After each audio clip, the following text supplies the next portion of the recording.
everyone, and welcome to our panel. My name is Colleen Carroll, and I'm a content publishing coordinator at Nexus Marketing and your moderator for today's panel. Our topic today is paving the way strategies for your nonprofit leadership team, and I'm really excited for this discussion.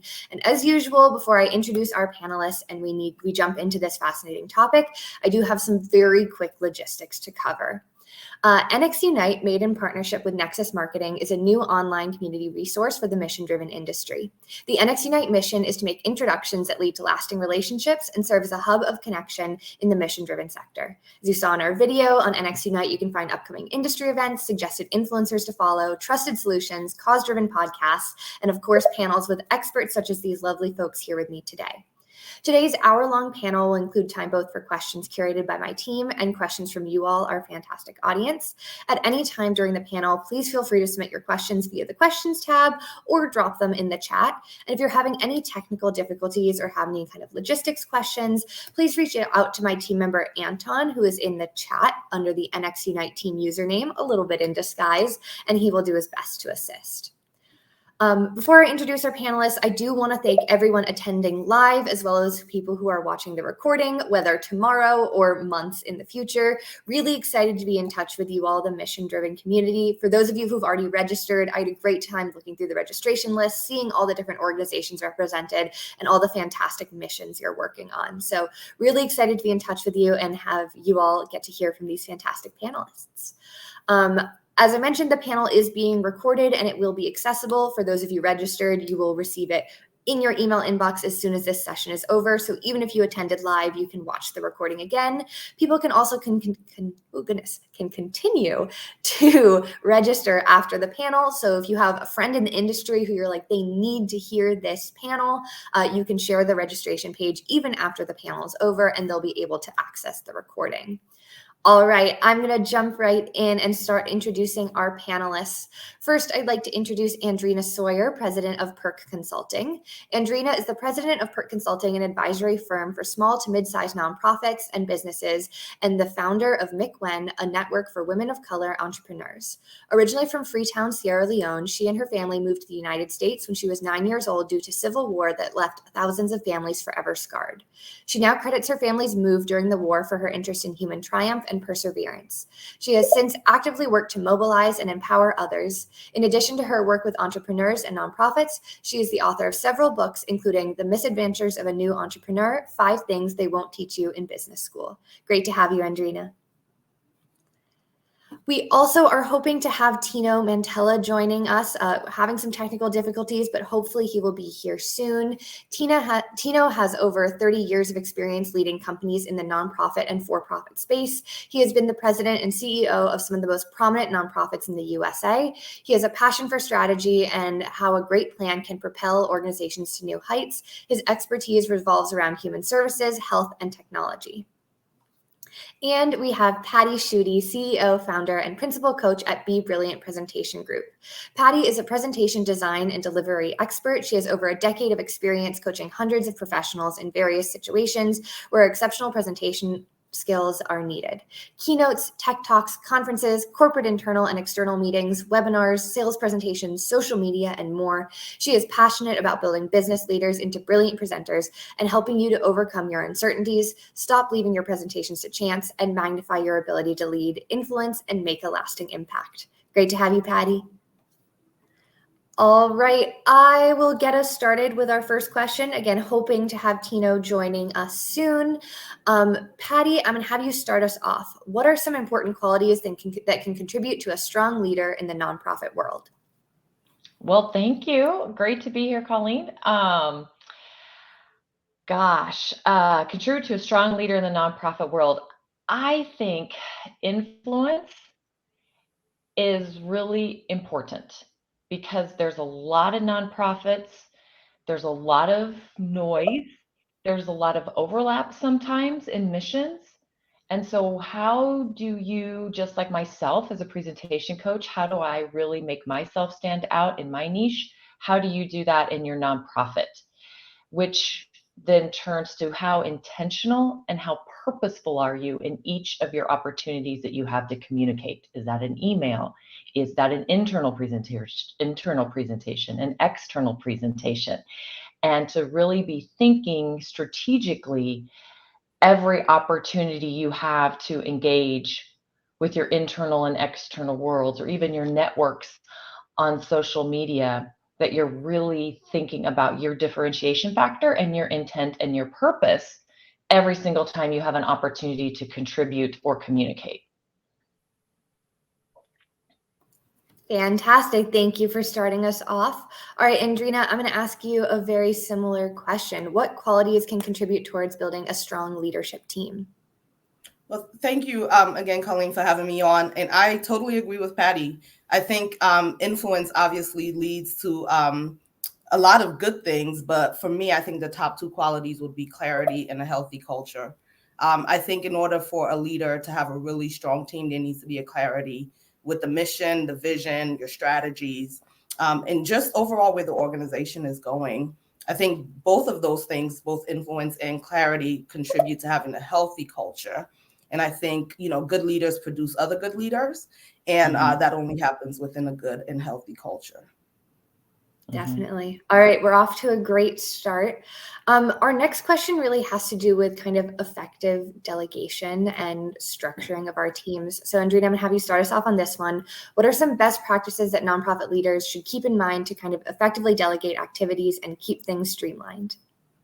Yeah, I think communication, making it a habit of prioritizing healthy communication. And I'm using that word healthy a lot because unfortunately, especially with small nonprofits, we don't always get to do the healthy things because we're busy putting out fires.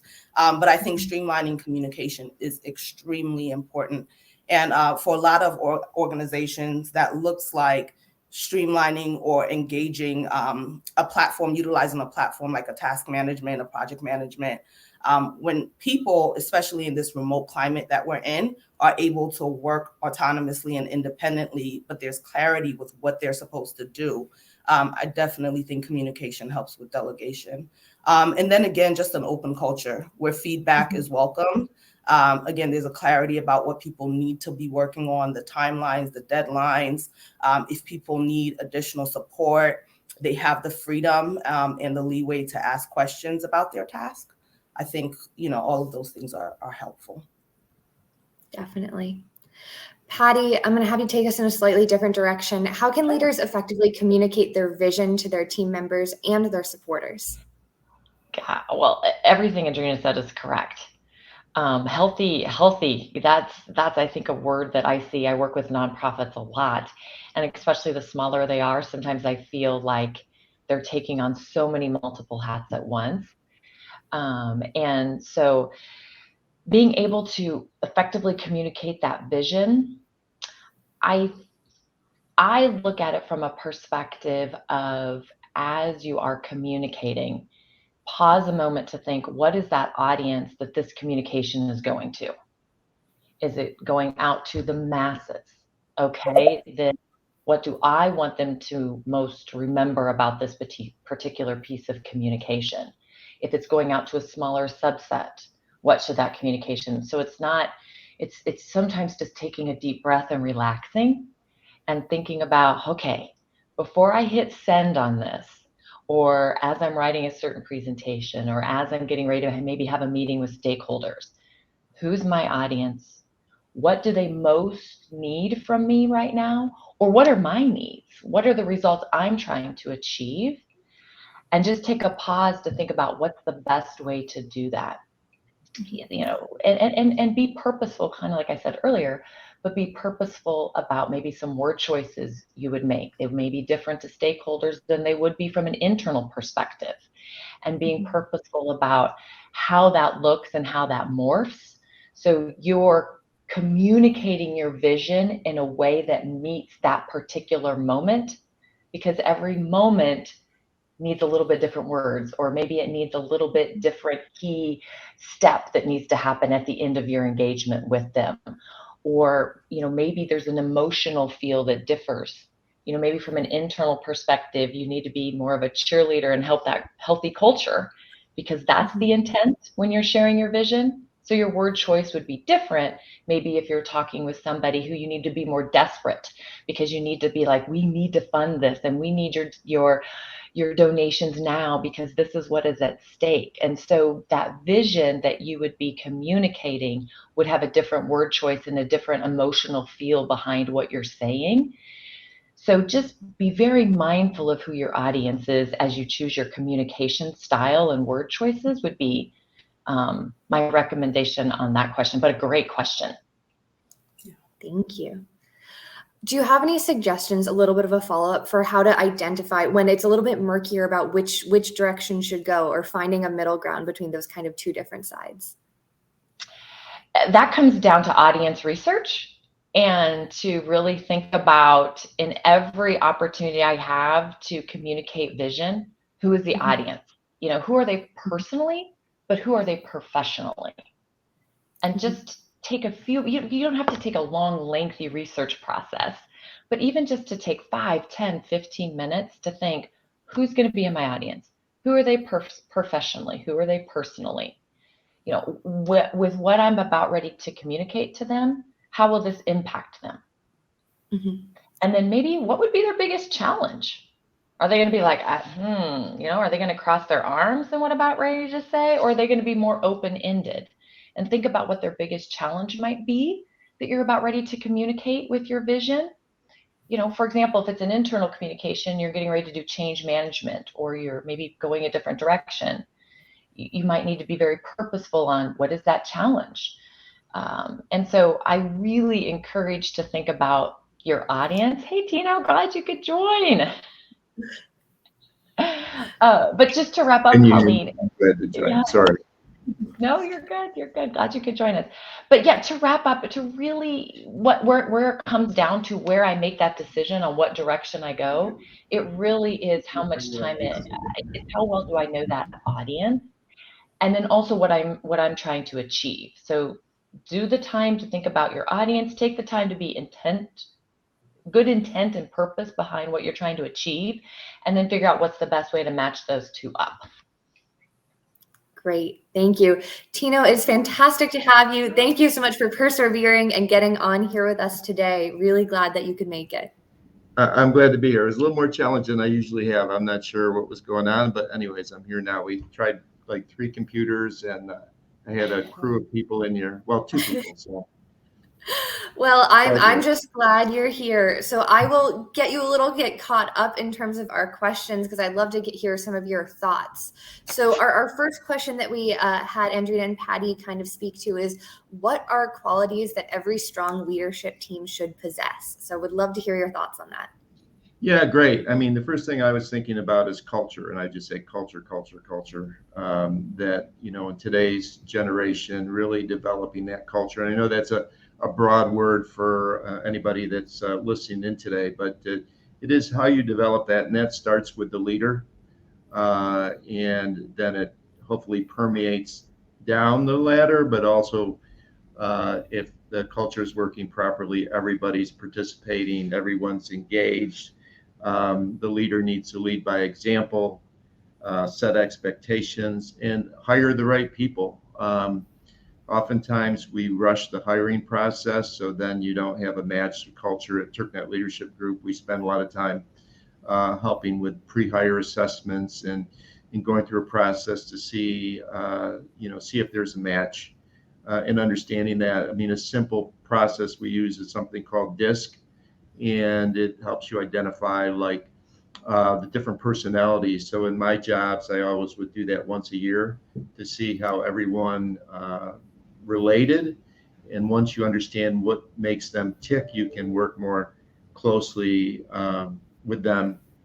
Also, 360 assessment is a good tool where your supervisor, your peers, and your reports can also tell you what they think in terms of about you as your leadership, whatever, and leaders can be in any position. And so that's really a good way. A lot of times there's a gap between what people think of themselves, whether it's up or down, and what their team thinks of them.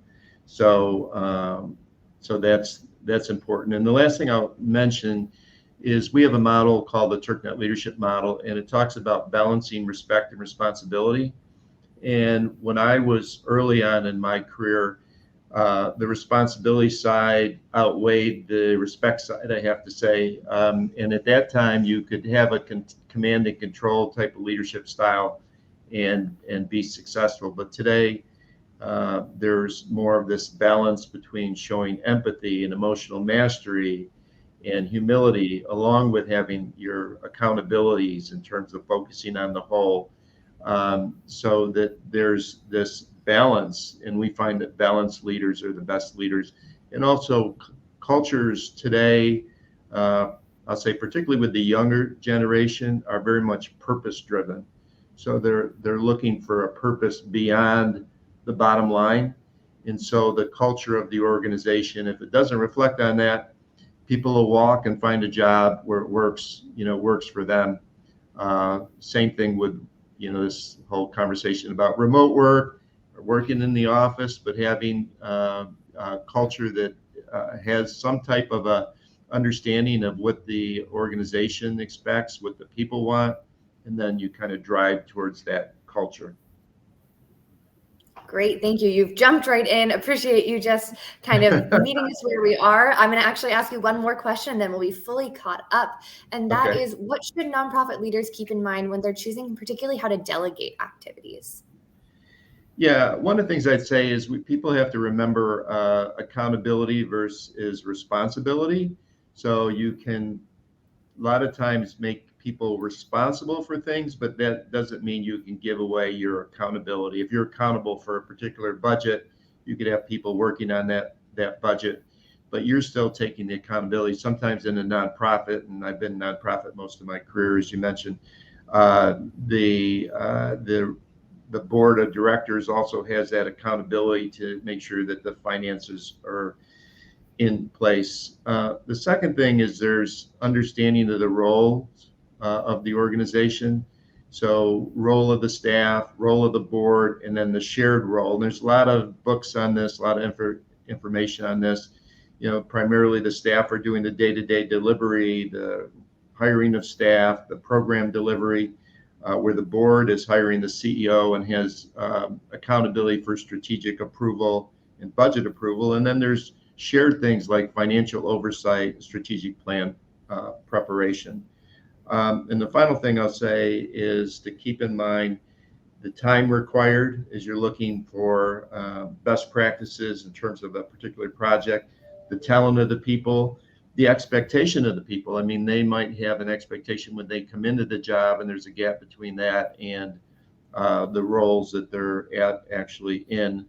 And when it's important to collaborate and be part of the team when you have those accountabilities and responsibilities. And then the KISS principle is always something I like. Keep it simple, stupid, as they say.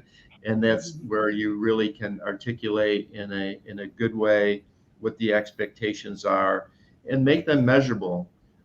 We use key KPIs, key performance indicators, and I think that's not just for profits. Any strong nonprofit wants it. We meet once a month here in the job I'm in now, and we just look at our KPIs and see if we're on target. Certainly make changes where we need to. So I'll stop there. I don't want to dominate, but I appreciate you catching me up too. Awesome. Thank you so much. All right, Patty, I'm going to have you jump back in here again. And my next question for you is, how can leaders keep their stakeholders involved via effective storytelling? Oh, storytelling. That's a good one. There's corporate storytelling, there's business storytelling, there's all sorts of types of storytelling. But I think one of the key things when it comes to engaging stakeholders is making sure that you come to the table with good questions to draw out the storytelling, to be a facilitator of the storytelling exercise. Because creating a really good story, if you think of a movie or anything, it has they call it the 9 C's of storytelling. And 9 is a lot. I'll just narrow it down to 3. But of course, you need to know what is the conflict. You need to know what are the characters, and you need to know what is the cure. And so to be able to facilitate, to say, what is our story? What is the story we want to tell? What is the story that we want to see consistently weaved through our communication and on the website or through our marketing pamphlets or whatever the case may be?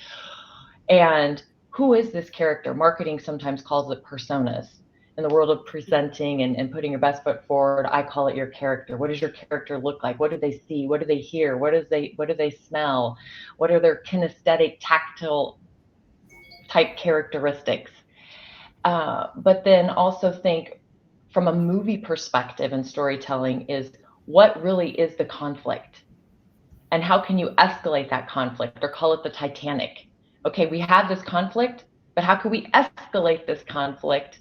And how can our characters come into this conflict? And then how can they cure it in a way that meets our mission? And so I think sometimes when we think about engaging stakeholders in storytelling, we don't come with tools, or we don't come with enough questions to get really good stuff out of them to help build the story in a meaningful way. Fantastic. Thank you. Andreena, I'm going to turn to you here. How can nonprofit leaders keep their stakeholders involved in decision-making conversations? Yeah, I think one of two things I'll say is to optimize their marketing channels. I think when it comes to communication, sometimes on the back end, we tend to think very high level. So we create this marketing strategy. We talk about our digital footprint. We talk about our branding, social media, all of that. And a lot of times what ends up happening is that we start talking to our audience. We do a lot of promotions. We do a lot of sales, and we just want to get as many impressions as possible. But when we optimize our marketing channels for communication, interactive communication, we begin from informal to formal to ask those questions that require a response. So even something as informal as a poll on your social media page, on your Facebook page, that requires your volunteers respond, or your donors respond, or your clients respond, that's a good way to begin the interaction. Again, rather than just talking at people and constantly promoting. I think another way for us to do that is to make sure that we revisit the strategy and make sure that it's a responsive strategy. So if for whatever reason our stakeholders, their values start to change, the way that we talk to that audience should begin to change. I remember working with a client where we talked about their digital footprint and we talked about marketing, and the whole idea was to have a year plan. So we talked about content creation, we talked about newsletters, we talked about dissemination of information. And what ended up happening is about 2 to 3 months, something happened within the organization that affected how the audience responded to them. Well, what happens when we have an approach where we have a year of content planned, communication content planned, and something changes and we have to pivot as an organization? 9 months worth of content, in this case, 9 to 10 months worth of content becomes irrelevant to that audience. And so making sure that as we're doing our assessments about our strategic priorities and our strategic plan, we're very intentional about our marketing communication, the channels, and making sure that our posture is responsive instead of, again, just kind of talking and promoting to people. Great, thank you. All right, Tino, back to you. What are ways nonprofit organizations can actively keep their stakeholders involved in decision-making conversations, new projects, new processes, et cetera? Yeah, one of the things I've always enjoyed doing is when I take on a new role is 90 meetings in 90 days. So it's really going out there and listening to the constituents because as nonprofit leaders, we're really not there to necessarily make decisions on our own that are going to drive the organization in a particular direction.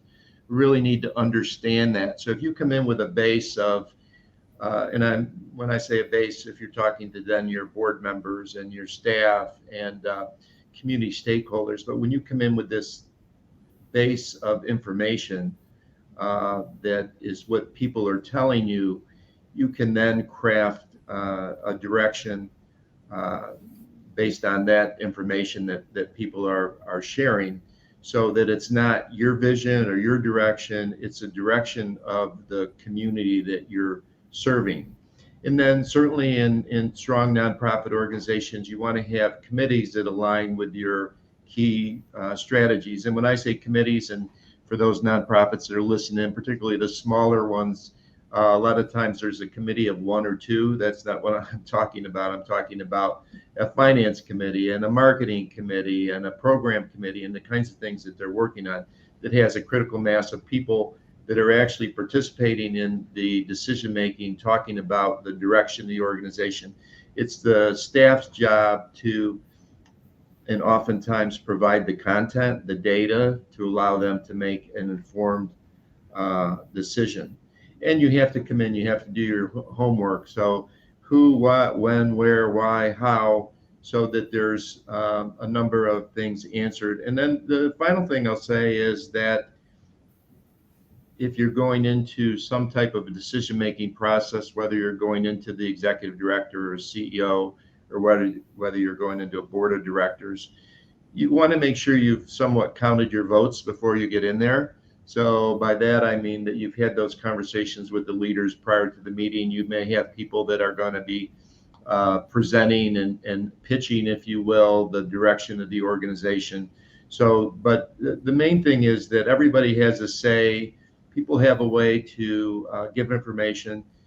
And what we see sometimes in our organization, which is Leadership Development Company, is that the leader feels that they're an open person, but in reality, people are really fearful of coming in and being honest with them. And that's oftentimes a real challenge, particularly with hard driving leaders. And it doesn't have to be the CEO, it could be somebody at any level, for people to feel like they can come in and really share information. So you have to make sure that you're, in any way you can, open and receptive to sharing, because people will see through that if you just kind of nod and take the information and then don't do anything with it ever, then the likelihood that they're going to come back to you again and give that information is not as strong. Definitely.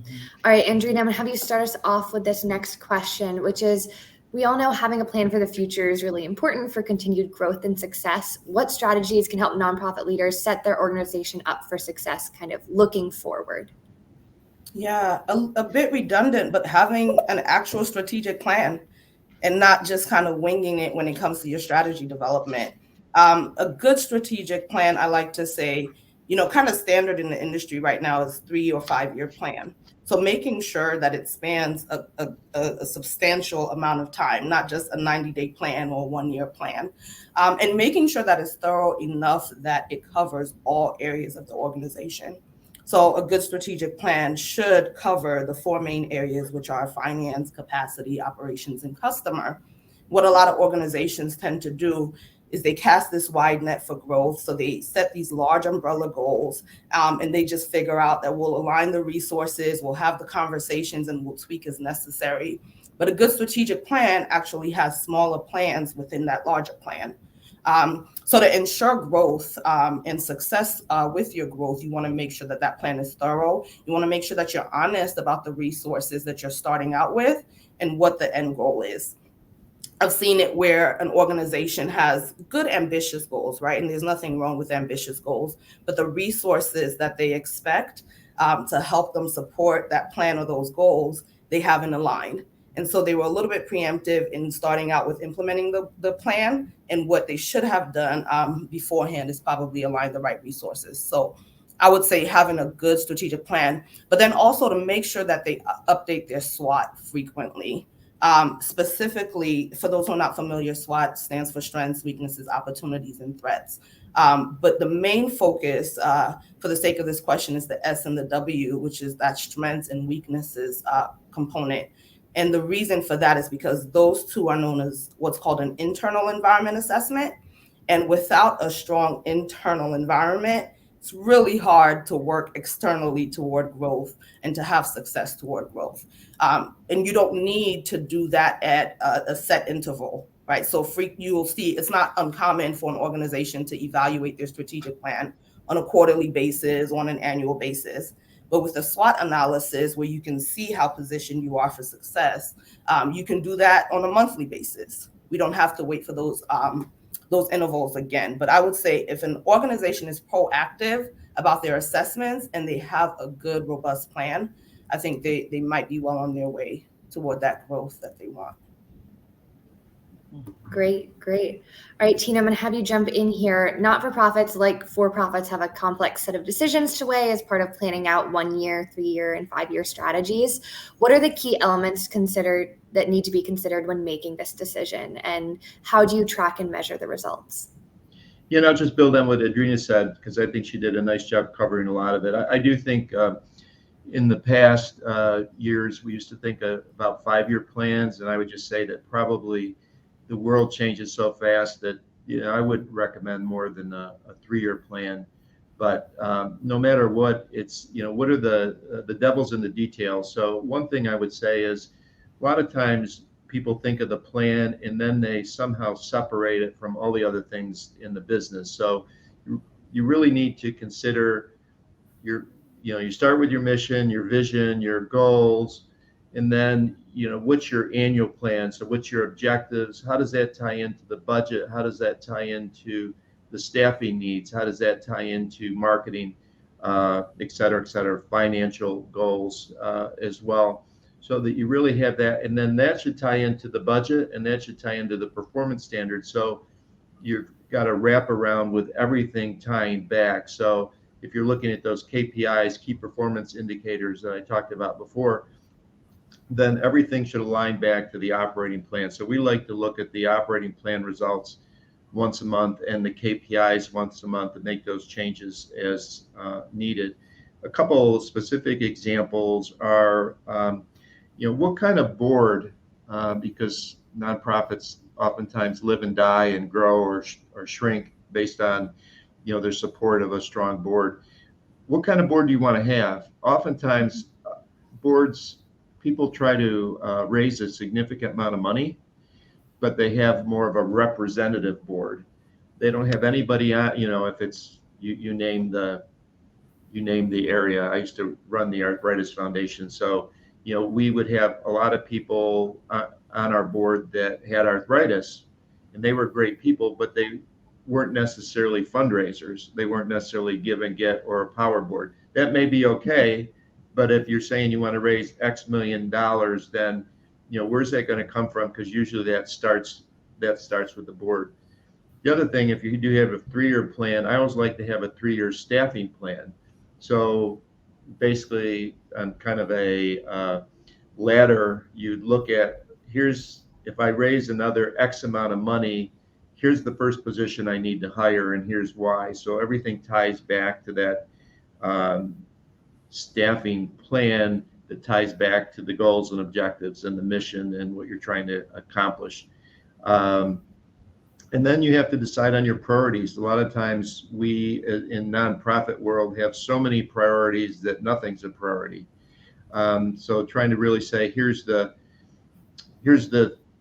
handful of things that we really need to make sure we get done. If nothing else gets done, these are the things that have to get done in order for us to achieve our largest, most significant goals.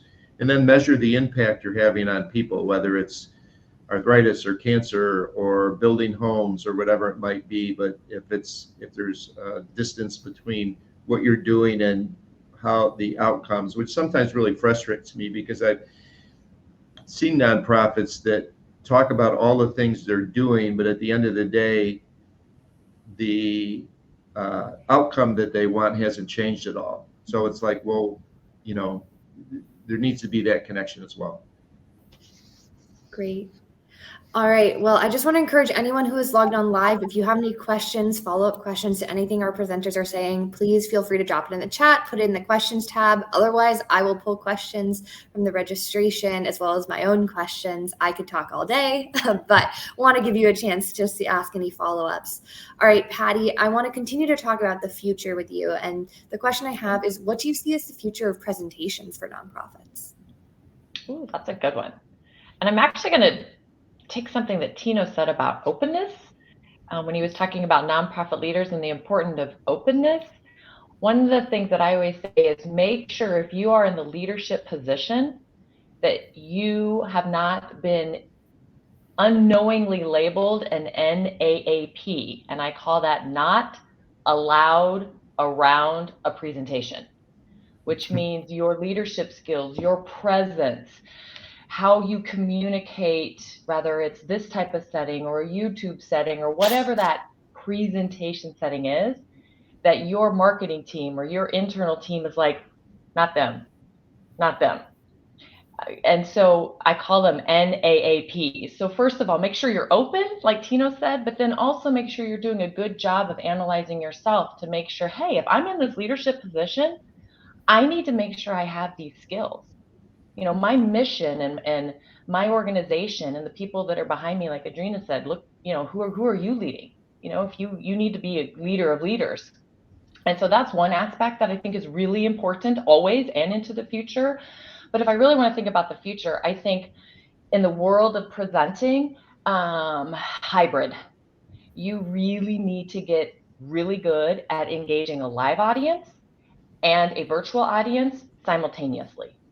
And their needs aren't always the same, and how you engage them is not always the same. So that would be one aspect, is to think about how am I not just designing it for the audience I'm in front of, but how am I weaving some virtual design into that presentation as well? Because the world of hybrid's not going anywhere. We're going to have hybrid conferences. We're going to have hybrid fundraising events. All of that is going to stay. The other thing I would really encourage you to think about too is a lot of times we think about that event in silo. You know, what can I do right now? And so just as a fun way to help people remember, as I say, don't work for standing ovations, work for standing invitations. And you probably heard maybe you've heard that before. Other speaker coaches have said that. That's not unique to me by any means. But the whole idea behind it is that we think, yes, we need to achieve great results in that moment. But now we have all sorts of awesome technologies we didn't have before. You know, how can you pull what you did at live in that moment, but then turn it into a social media post or turn it into, you know, an interactive video newsletter? Or what are all those other things that you're not thinking, what am I doing now with the results I'm trying to achieve? But how can I have a plan to leverage it in multiple other places to keep this moment alive for as long as possible, so there's continued engagement and continued invitations that come from just that presentation. Great. All right, I have some speed round questions. Unbelievably, we're almost at our time, but I would love to have a few more thoughts from our panelists. So a number of questions came in via registration in kind of a similar realm, and it's something that I see kind of across panel topics, and that is that our nonprofit leaders are busy. There's a lot going on. So I was hoping if every panelist could give a recommendation of kind of one maybe smaller change, easier to handle and digest and not get overwhelmed by, that could be made that could potentially have a really big difference for our nonprofit leaders. So Tino, do you have a recommendation of kind of one small change that could have a big impact? Well, willingness to delegate and expectations, you know, to get results, really trusting your team, not holding everything in as a leader, whatever position you're in, so that the responsibilities are spread out. Great. Andreena, would you have any thoughts on a small change? Yeah, along the lines of what Tino said, I was going to say prioritize professional development. I find that sometimes leaders are hesitant to delegate because they're not confident in what their team members are able to do. So I would say prioritize professional development, but also make sure that you're having conversations about culture. That's not a small change, obviously, when we're talking about changing culture, but you don't have to eat the entire elephant. You can take one bite at a time.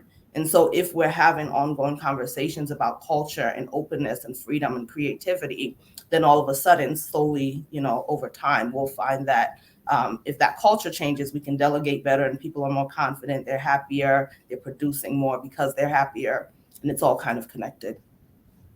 Definitely. All right, Patty, I want to hear your one small recommendation. I'm going to sneak in a second question, which is also, where should people start with presentations? Not sure if that was going to be part of your answer, but I wanted to sneak it in. Okay. Well, actually, what I was going to say is with the openness and the culture and everything else, that has to open ourselves up to feedback. We have to be very open to feedback. We have to embrace feedback. We have to make sure we can just kind of have this little almost viewing ourselves from our outs, like I'm not inside my own self. I'm going to take myself out and kind of just take this feedback and look at it from an outside vision. And so being able to be really not self-critical, but just openness and curiosity, and go, well, that's great feedback. Thank you. It helps build that culture. It helps build that openness and all that. So being able to take feedback, for sure. And especially in the world of presentations, it's always great to get feedback because it just makes you better and better and better. But it does that in leadership and delegation and everything else. But when it comes to starting your presentation, I will have to say the biggest thing I like to tell people is start thinking like an architect. As an analogy, too many people think when it's time to start a presentation, the first thing to do is to open their laptop, open up a slide.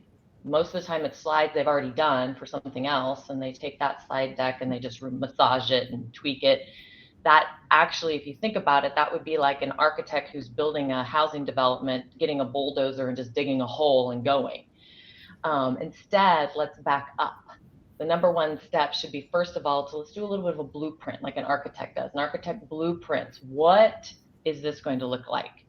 And just take the time to think about, what is the end result I'm heading to? Kind of like what I've said earlier. What do I want my audience to do by the end of this presentation? How do I want them feeling? What do I want them to remember most of all?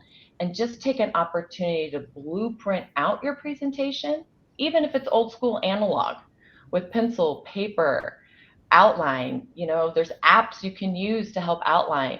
Start there, then go to your slides. You'll be amazed how much quicker and faster you can get your slides done, because just like an architect, you know what your blueprint is, you know how to build that house. Definitely. All right. I have one last question for our panelists. Again, time flies. Can't believe we're here. But we have a number of panels going on into the future. Lots of different topics related to nonprofits as well as outside of nonprofits. There's always more conversations to be had. So I was hoping that every panelist could kind of speak just for a minute or two about a topic you're really passionate about, a conversation you're hoping nonprofits are going to be having in the next few months because it's something you're really interested in. So Andreena, I'm going to have you start us off with this one, if that's all right. Sure. You could probably guess from my earlier response, but strategic planning. I think too many times we put our fate as nonprofits in the hands of other people. And so if the fund comes, then we'll implement the programs. If the volunteers apply, then we'll be able to build capacity. And what strategic planning does is it allows you to take ownership of all of that. Obviously, you can't control everything as it relates to the industry, but to the best of your ability, you can plan ahead. So that is one topic I'm extremely passionate about, and not just the writing and development of the plan, but actual implementation and evaluation, which is where I think a lot of times we kind of drop off a bit. We write these really great plans, a 3-year plan, but then when it comes to actually turning it into a working document, we drop the ball. And so this thick document sometimes ends up sitting on our desk for months, sometimes maybe years. But I'm passionate about that personally, about strategic planning. Definitely. I definitely think that's a conversation we need to have, like internal teams, external teams, as a community. So thank you. All right, Tina, I'd love to hear what kind of conversations or topics you're hoping nonprofits are going to be considering talking about in the next few months. Well, I'm a huge fan of creativity and innovation, and trying to figure out in organizations, how do you stimulate change? Because if you're keeping the status quo, you're likely falling behind. If you think about fitness centers, where they were 20 years ago, where they are today, but you could take any industry and do that. When I ran the YMCA's in Chicago, we had 35 different branches, and we created a funding mechanism for any idea that was, we had a committee of other staff that would make decisions, and it was any idea that was something that would move the organization ahead. And the Chicago Y already was very social service oriented, so we had 1,000 kids in foster care, we had senior care, we had gang intervention, and then we did some cool things that people came up with, like we built climbing walls before they were cool. We started spinning. We built a full theater within one of our Ys. It was not what you think of when you think of YMCA's, but it was very successful at the time, and we had a lot of recognition for creativity. But more important, we were able to get a lot of people involved that might have not been involved before, and we kept the pace in terms of with all the other industries that were getting involved with that. So I think, how do you take an organization that's been around for 100 years, which a lot of nonprofits have, or 50 years or 20 years, and keep them fresh and innovative moving forward. And there's definitely some ways to do that, but the key is to get your community involved. It isn't just going to come from one person, but if you can stimulate everyone, and we just put a little money out there and said, okay, come up with ideas and we will fund it. We'll fund like 20 different projects a year based on the most innovative ideas that would, help our constituents. So innovation and creativity, change, that would be mine. Always important stuff. Thank you. All right, turning to you, Patty, what conversations do we need to have these next few months? For me, living in the world of presentation, I see a lot of people spending more time and energy on designing presentations than they should be, because it's not a streamlined, repeatable process. And so it goes back a little bit to what I said earlier with the blueprinting process. Is my passion is that leaders and professionals are not spending any more time than they need to on designing their presentation, and instead giving themselves more time to practice the delivery of it, because that's what makes the biggest impact. Your slides need to be beautiful, yes, but if you don't take the time and energy to deliver that, it's not going to be as impactful. And so there's a lot of human resource hours spent in designing a lot, especially if it's a high stake type presentation. And that time needs to be streamlined and cut back to be focused more on other business critical tasks. And so my thing is coming up with a streamlined way as quick as possible to get your high stakes presentations from brainstorming to ready to go is a critical piece that I think a lot of businesses don't think about enough, and especially nonprofits, because they're wearing so many hats and having to do so many things. That is there a place that they can even delegate some of those tasks as well? Definitely. All right. And with that, we have reached the end of our panel. I want to give a big thank you to our panelists. I know if we were in an in-person format, there would be a round of applause, but since we're not, just know that I'm sending that into the universe to you. Really appreciate you taking time out of your day to speak with me, speak with each other. It was a really wonderful conversation. I do also want to thank everyone who attended live, as well as everyone watching the recording. Really great to be in touch with you. If this panel did not answer the burning question that you had, please let us know. We are going to be sending you a survey after this. It's a feedback survey where you can kind of drop those questions that you're still waiting to hear the answers to, so we can plan future panels addressing them. It also is a survey where you can let us know how the panel process was for you, if you had any technical difficulties or any of that. Also, just wanted to quickly mention again, we have a ton of panels going into the future through the end of September, October. Really, we're planning through the end of the year. So please keep an eye out on the NXUnite website. A huge chunk of them are nonprofit related, nonprofit leadership related. We have fundraising, all sorts of different topics, a Giving Tuesday panel. So keep your eye on that. NXUnite website, NXUnite LinkedIn, or you can even find me on LinkedIn. I will make sure you stay informed. We'd love to have you join us. You can even earn what's called cause coins, which it's an NXUnite term that you can then apply to discounts on industry software, free consultations. So a win-win. You get to join us for future panels as well as get some discounts. All right. As I mentioned, please fill out the survey if you have time. Let us know how we can improve as we're going into the future. And otherwise, thank you so much, everyone, for being here. Really enjoyed this conversation, and have a nice rest of your day. Thank you, panelists. Thank you. Thank you. Bye. Bye-bye.